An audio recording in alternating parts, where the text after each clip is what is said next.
Well, when I shout my own LP, I will know how much I am welcomed by the thunderous applause I will get. LP! Oh, wonderful. You see why I'm happy when I declare that I am no longer living in bondage.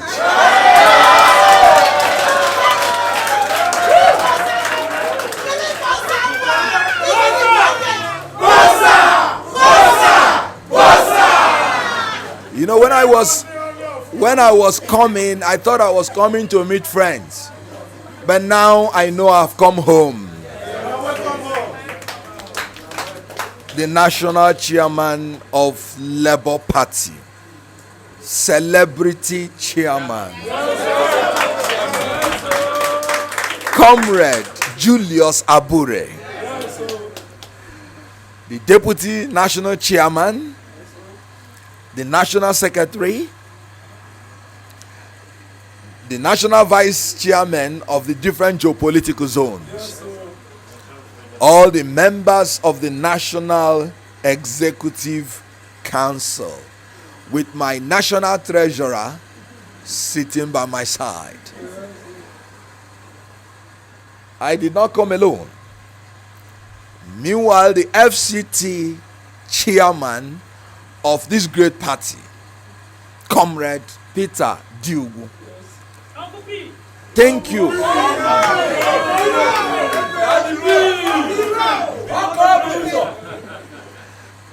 While I was coming to this place, I want to thank Dynamics ambassadors of P2B, represented by Reverend Alozie Obadiah. Immediately I declared that I was obicentric, and I'm still obicentric. They were the ones that started reaching out to me from that day and immediately adopted me and made me their national spokesperson. I want to thank the Secretary of Campaign for Equity and Justice, Dr. Liz Ejiogu. They are a group that have insisted that in a multi-religious, multi-ethnic society, you must factor in equity and justice when you want to make choice of any candidate. I want to thank Reverend Peace, the national coordinator of P2B Mandate Group. They are the people that have vowed that they... When I was coming, I would have come with loads of people, because immediately I became a member, I got a call from Southeast when they say that the whole youths have decided that they will be obedient. I got a call. As a matter of fact, my most friendly political associates I have are the Northern Muslims. The first time I went to make an interview about my disaffection with the way the ruling party has been doing something, it was a Northern Muslim friend of mine from Kanu that said I should become obedient.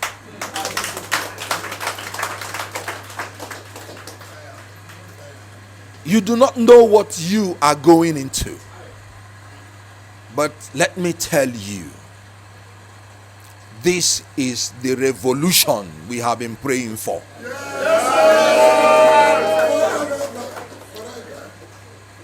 I heard the presidential spokesperson of one of these major political parties. I am always very reluctant calling their names anymore, because when Nigerians hear their names, their hearts skip. Their names are now evoking trauma in the hearts of Nigeria.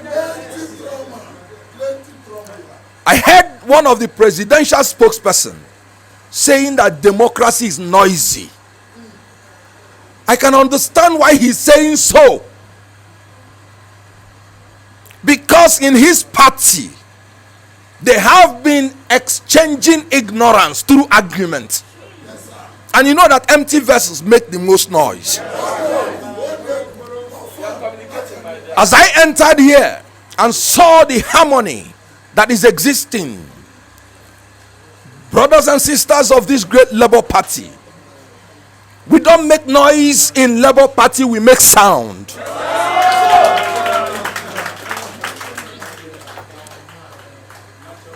And the reason is because having sat down with the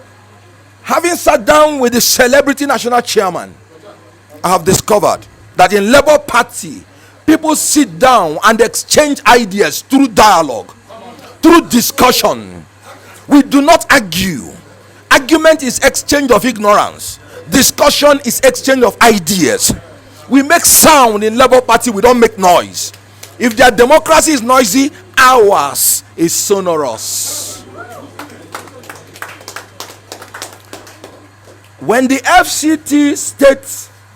FCT chairman of Labour Party came to my office, they gave me a beautiful flag. He made one statement that touched me. He said, this flag we are giving you is a spiritual flag to actualize a divine mandate. It was when I reached home that I understood the import of that statement. Come 2023, they may come against us with their bullion van. They may come against us with their evil structures, funded by their ill-gotten money. But we will come against them in the name of the Almighty God, whose people of Nigeria they have defiled. Haven't you heard that God is a Nigerian? Time has come when our God will arise and our enemies will be scattered. The present leaders of Nigeria have become enemies of God. They have defiled our girls. They have raped our girls. They have taken their innocence, allowing them to be kidnapped by terrorists. More than hundreds of these girls have been kidnapped since PDP regime. And the APC multiplied that failure by allowing multitude of girls to be kidnapped. They have killed our youths. They have condemned them to be at home without learning for more than 6 months. Meanwhile, as they are doing that, telling us that there is no money, one person is stealing more than 109 billion naira. One person. They have stolen our money. They have stolen our oil in the south. They have stolen our cattle in the north. A land that is meant to be flowing with milk and honey is now flowing with tears and blood. Enough is enough. I am not in Labour Party to jive. I am in Labour Party to make a difference.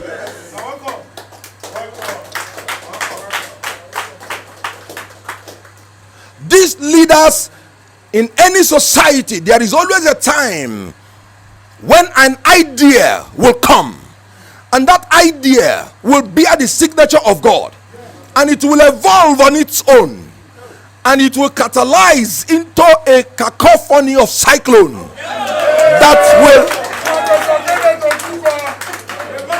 that will blow out anything that is standing in front of it. I want to prophesy to you a new Nigeria is about to come. I have maintained that those people that said they will labor to death, hear good news. They that labor in tears shall reap in joy. Weeping may endure for the night, but joy cometh in the morning.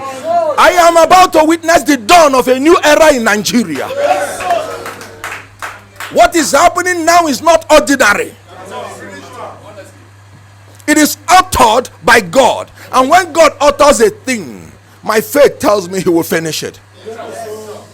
P2B is simply a symbol. P2B has said that the people are the president through him. When they made me a spokesperson, I said no, the people are the spokespersons through me. I am the people's spokesperson. I am going to talk. I am going to shout until the difference comes to Nigeria. And I want to tell you this: nothing will stop it. We have been in our doldrums because Labour has not understood their power. Labour means people. Every of these major so-called political parties, if you look at their symbols are made of objects. Without human beings, no object can operate. Our logo is the people. My constitution as a lawyer tells me that sovereignty belongs to the people. Now the people will arise and Nigeria will witness a new dawn. This is the morning of a new era. May I begin to tell you, from henceforth, you will have obedience in everything that is done in Nigeria. When I was coming to this place, people have been thinking that I'm humble. But when I look at the humility of the great servant of Nigeria, Peter Obi, I began to think I have to be more humble. I told my driver, please wait a minute, I have to drive myself. If you want to carry anything for me, I'll say, sorry, I am obedient. Now, let me come into capacity, into the capability, into the character of this man called Peter Obi. His versatility is very, very commendable because he had the sagacity to accumulate multiple degrees for the sake of the people that he is about to lead. God has prepared him as a Moses, and now he's about to take us to the promised land.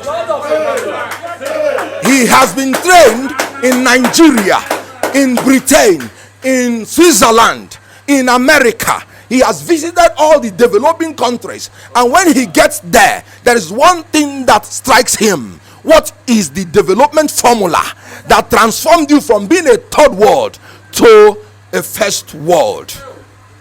We are about to witness a transformation from being a third world to the first world, from consumption to productivity, from corruption to character, from confusion to orderliness. We don't make noise in Labour Party, we make sound.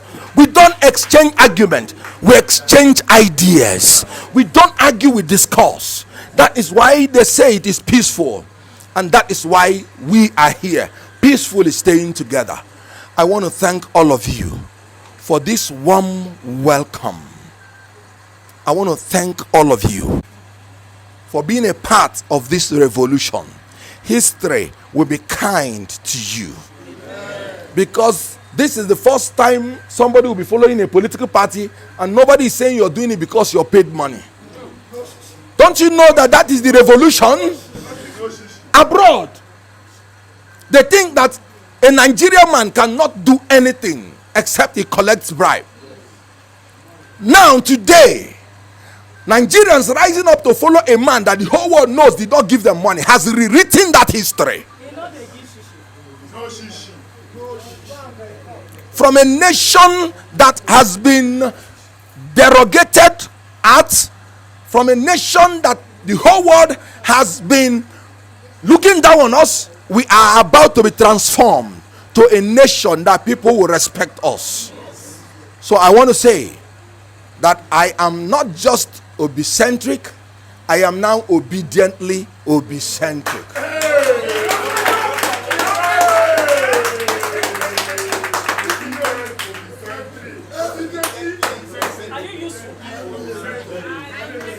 Before I made my choice to come public to support the candidacy of Peter Obi, I waited to know how he is going to handle the issue of the vice president.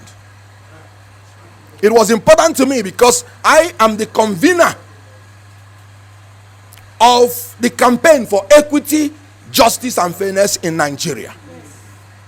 And I said the first task which a presidential candidate, the first official task that he embarks on is that of choosing a vice president. And I said I was going to test these 3 candidates before I make my final decision. What happened?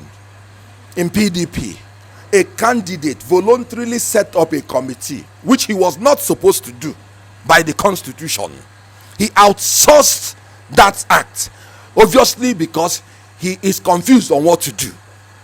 The committee gave him recommendation and scored the people that they gave him. Scored one 14, scored the others 3. Yet he chose the people that lost election. Would these people not want to rig our election if they allow the chance? Today, the noise is still going on in their party, choosing a vice president, the first job. And look at the other party, the ruling party, that has taught us about equity and justice. And when they made their own choice, till today, they are fighting over it, wearing canvas and suit on top of it. You know? Whereas people are challenging themselves on how they will develop their country, they are challenging themselves on how to be fashionable. We have seen what their fashion is giving us. They are still quarreling till today. But when Peter Obi made the choice of his vice president,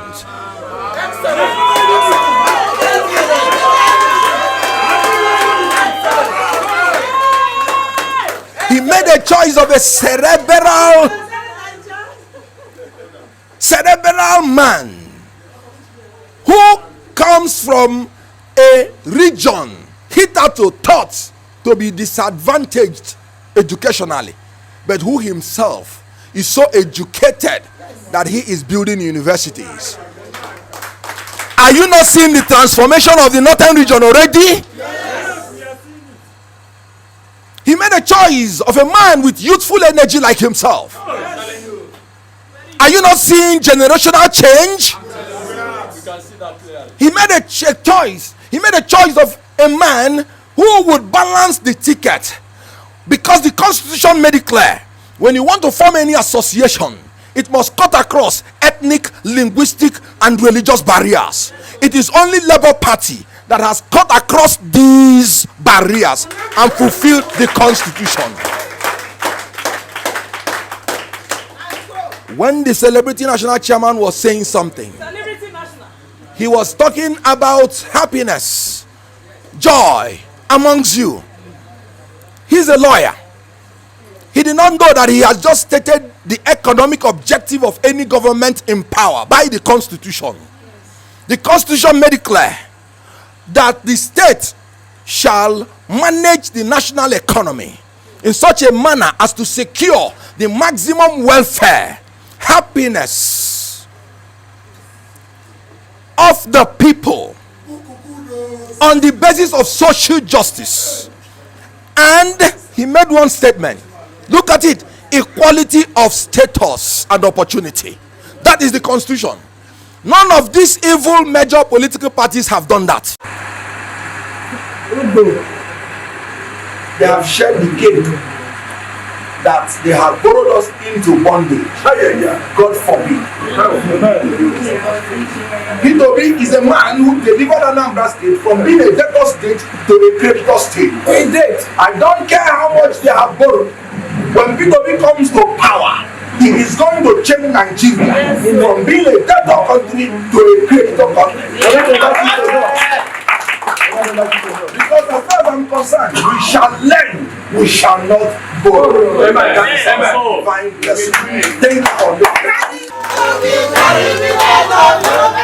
Thank you, Nathan.